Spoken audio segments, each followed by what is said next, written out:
Hey everybody, this is Coulter here to talk about a number of things, but we're going to start with this book, Sangdoclentine Subtleties. Truth Takes a Walk in the Park with Fun, written by me. It is largely gibbery pokery, but it's perfect in so many ways. I'm going to try to elucidate a little bit of what I'm talking about with this, which is essentially the redemption of the world through magic, Coulter Davis style, my system, and the way that it sort of emerged into this realm, this sort of into Malkuth here, into the kingdom from that which is Kether. And it's snowing outside. It's a pretty gloomy, cold day here just outside of Pecos in New Mexico, circa 2018, shortly after the self-publication of this book, Sangdoclentine Subtleties, Truth Takes a Walk in the Park with Fun. So in order to start this sort of work, we need the blessing of this guy, the Magus, the big guy. So with his grace will we continue. And ultimately, this is not a work of temperance. We've got Crowley's Thoth the deck here, but we've got art. And that's what this is all about. This is playing at art. And so while I said it's about a number of things, it is. It's largely, it's unedited. I put together a bunch of writings over the collected works of last 3, 4, maybe 5 years. So it's got a lot of content about what's going on up here in my mind. It's about this American dream exegesis, sort of a goofunkery, podunkery amount of work. And this guy is all over it. This guy is all over it, connecting Jabura and Hod, Sifra, Sphera, 5 and 8 paths on the Temple of Boaz for you guys. And that's always interesting, that switch, That's what he's all about. The difference in perspective is kind of what he encapsulates. So I've got a number of things that I could read. There's a lot of narrative in it. There's a Myopian mess, sort of a collection of my ideas and thoughts about the experiences that I've had regarding the occult and the series of adventures that I have partaken in during this particular incarnation. I think it's possible, the Vajrayana sort of style, to get to the Godhead in this incarnation if we want. I'm not so much into the Hindu sort of float in the ocean of energy currents until I incarnate there. I mean, patience is good and everything. I think it's key, but you're not really getting into kind of the fun aspects of what all of this stuff can do. I mean, we've got an entire universe, folks, an entire cosmos. So regardless of paradigm, regardless of, sorry to go mid-90s on you there, but that's kind of when that's a little before my time, but I came into it when paradigm was at the sort of the waning use of, I guess it's still usable, but anyway, the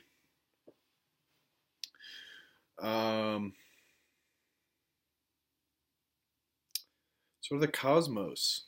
It's big as fuck, and we don't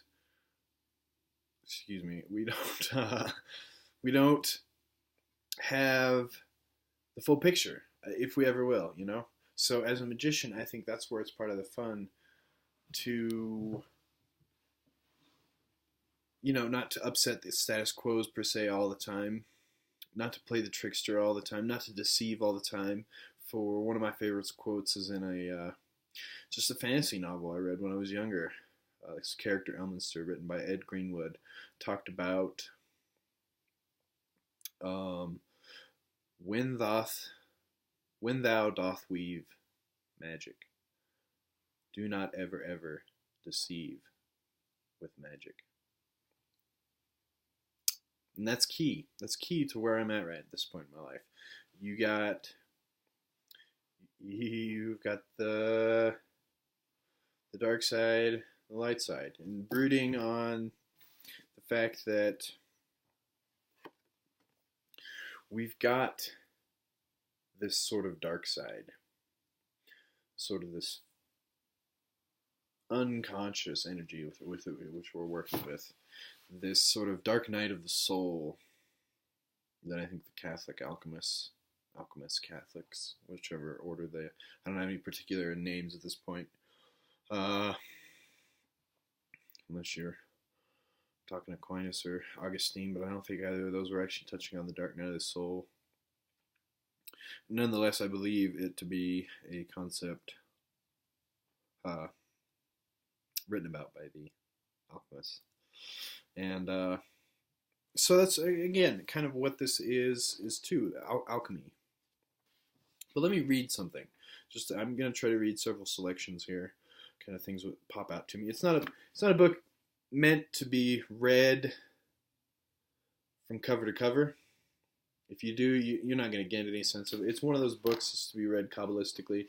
You flip open to it, you find the beginning of something, and you read until the end of that something, and then you're done. Or you flip to a different part of the book and read something.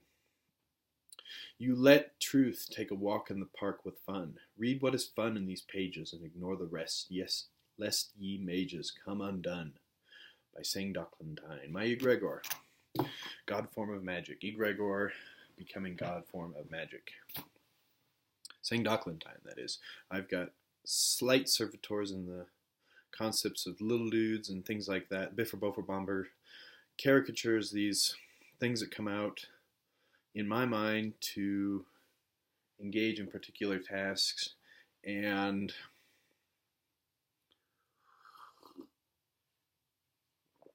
deliver satisfaction.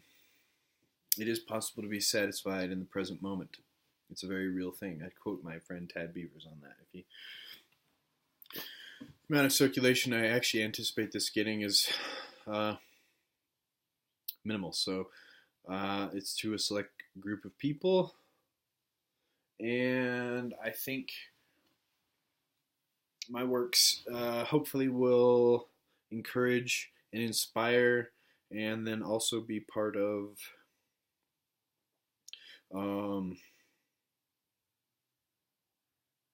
so much more. Be part of so much more. I mean, we are in the eon, the aeon. We've got the universe at our fingertips. And while, yes, Crowley was right, and so much of people are right, that when faced with a universe, it is ultimately indifferent to what we have to do or say about it. I think that is every part a source of a call to action on our part to do something great, to become part of something wonderful, and to immortalize ourselves in whatever ways or means that we can. So, let me see if I can find something. Magic's what it's all about. It's gibbery-pokery. I'll read this. The setting is but an illusion. There's a Crowley quote for you. Portmanteau Pog rustled in the undergrowth, the interplay of words from her master's head bouncing and shuffling around overhead, acknowledged only by the strenuous efforts of the sorcerer. See Dan der Sangdoclentine, as he signed all his fabulous scrolls, admittedly containing only the gibbery-pokery one came to expect when knowledge of this character came to be, was whistling a tune. It was more of a whistling, though, and the self-referential was out and about to change him. Beautiful thing. The self-referential. To conceive of magic is so self-referential. This is any challenge with anything that is supposed to transcend nature. To conceive of it as so self-referential that it can change both the mage him or herself, Magi, him or herself, as well as itself, really is important. Because without it, you're cutting it off from any sorts of organic power. And to do that, whirling out of being, man. I mean, it's to commit it to death there and henceforth. So it was a fantastic day, for the sky was blue and the grass was green. It was no ordinary day. Sangdoclentine, as he shall be called forthwith, have left those long behind him, those ordinary days. It had started in a book he read, but to discuss of that story is a moment's happening. Hypersigils and sigils and tulpas, all good parts of the good fun. Topals are imaginary friends. Yeah, that's, I think, maybe, I don't think it's maybe Japanese. We'll go with that. For abstraction had led him to the conclusion erroneously he must know and ascend. It led him down a hole in one's ear to the spoken word out loud famished, at last at the conjecturing of collectivity, the exoteric always a mainstay for strength, for the touch of authority less than usually extended beyond arm's reach. So, bumbled a bramble, caught in the hedge wizard's floppy fat hat. Have you fog rotten what love is? This is perplexing, thought Sangdoclentine. Fog rotten, what the devil was that? I must have forgotten that slight duration that allows me to mediate amidst all things. Love? It must mean love. Pog shuffled noisily amidst the not-so-silly truffles she was gathering to bring her attention to her master. Pog knew that this was a long path that things took when gathering before him. Something about the missing part of the equation, she mused, Pog did. Pog knew her master was able to calculate reasons and conjure all sorts of hootenanny to serve his usually goofy purpose. So she watched as she merely watched the crossroads of thought emerge in a triangle between the magician, the bramble, and the, well now, snorted Sangdoclentine, I do concur. I mean, I can't recall. Pog, what say you? Pog merely munched a small bit of grass. You're no help, and away down the road he dashed, the spotted pig hustling to keep up. So you kind of get a sense of the this present day sort of goofiness, this present day sort of malarkey. Hopefully very intellectually inspired, for I have done my research, done some work on some serious things. A bit about me that you may or may not know. I don't know. I mean, I can't really say. I think most of you who might be watching this probably know who and what I'm about. I'm about magic. It's plain and simple. But to conjecture and to conjure to a point in time and space, to be where I am, as who I am, that I am, is, well, it brings a lot of happiness to me. And I don't know, I mean, what else need there be in such a regard? Probably nothing. Could be anything. Sheer goofiness up to the point. That's all I can, I mean, I'll rattle it off, man. I will hedge bets. I will deceive and elucidate elusive elocutions. And efforts. Oh, this is a good one. Yeah, I love this one. This passage is, I'll read this in a moment. But it's a kind of forefront of thought, this occult thinking, this sort of, I'm not really going to get into the politics of the words. Defining magic, what is magic? Well, magic, if you ask that question, it's literally the road to madness. And if you keep asking that question, it's the one thing that will bring you out of madness. That's all it is, plain and simple. So, gotta catch my breath. Getting excited. What am I thinking about? That's interesting. And I moved my thoughts slightly, and he moved the sunlight. 3 to 6. As 3 is to 6, so is 1 to 12. Sangdoclentine.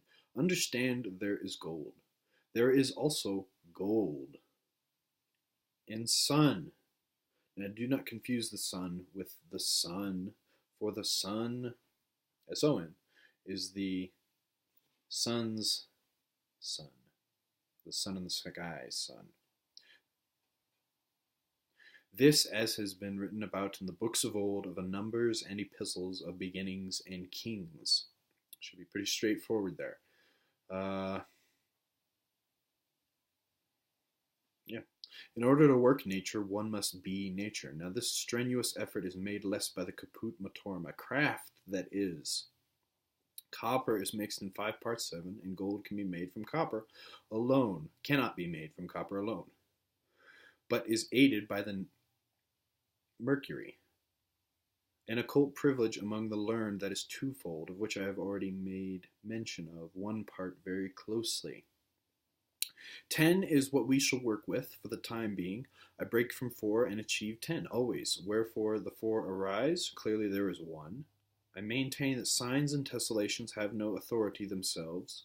However, the goodly untoward, from which they arise the 1, makes sense to the initiated, and baffles and bewilders other less constructive thinkers. A middle ground must be struck, and it is by truth the true way to traverse any and all. 3 there is, the mercury, the sulfur, and the salt, of course. Understand there is gold. 9 unto 10, and laboriously 10 unto 9, and so 12 is to 23. Sangdoclentine. The reversal is talked about by a great many learned and yet not understanding, not wise. For to be wise in such efforts requires ex nihilo. By God's grace is such a reversal possible, but wisdom has been lost, for to observe the third dimension, the third elementary rank, is manifold, and may require up to 50 strenuous efforts, of which some are bound to be more akin to tin or copper than lead or iron. They are. But that neither is the way, for the 3 in third is only possible by a descent from 10 unto 9, a quick step into imagination. Care must be taken not to confuse one, however. The world can provide a great difficulty, for Saturn does guard and require discrimination, lest the fool does walk off the cliff, and is not caught by his little god. I suppose that this is not what one is about, however. 1 is reversed easily, and yet 2 does not even come into such matters. 1 is to be added to 1 to still get another number other than. 1 is still and becomes ex nihilo.